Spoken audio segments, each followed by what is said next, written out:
নামাজ শুরু করার আগে ছোট্ট একটি দোয়া পড়লে 7 আসমানের দরজা খুলে দেওয়া হবে এবং আল্লাহ পাক রব্বুল আলামিন আপনার উপরে রহমত নাজিল করবেন, বরকত নাজিল করবেন। এমন একটি দোয়া আছে যেই বাক্যগুলো খুবই সহজ এবং উচ্চারণ করাও সহজ, এবং আপনি আমল করলে একবার বলার সাথে সাথে নবীজি সাল্লাল্লাহু আলাইহি সাল্লাম জানিয়ে দিয়েছেন তার জন্য আসমানের 7টি দরজাই খুলে দেওয়া হয়। রহমতের দরজাগুলো খুলে আল্লাহ তাআলা তার উপরে রহমত নাজিল করতে থাকেন, অঝোরে বৃষ্টির মতো রহমত তার উপরে পড়তে থাকেন, বরকত করতে থাকে। সুতরাং আমরা নামাজ শুরু করার আগে এই দোয়াটা একবার পড়ে নিব। নবীজি সাল্লাল্লাহু আলাইহি সাল্লাম জানিয়ে দিয়েছেন, একবার নবীজি সাল্লাল্লাহু আলাইহি সাল্লাম মসজিদ নববীতে এমন সময় এক সাহাবী এই বাক্যটা পাঠ করেছে।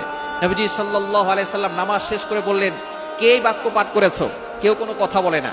তখন এক সাহাবী নবী সাল্লাল্লাহু আলাইহি সাল্লাম অভয় দিলেন যে কোনো ভয় নাই, বলো। একজন সাহাবী দাঁড়িয়ে বলেন, ইয়া রাসূলুল্লাহ, ইয়া হাবিবাল্লাহ, আমার কাছে আল্লাহর প্রশংসা করতে খুব ভালো লাগে, এই জন্য আমি বাক্যগুলো বলেছি। তখন নবীজি সাল্লাল্লাহু আলাইহি সাল্লাম বলেছেন,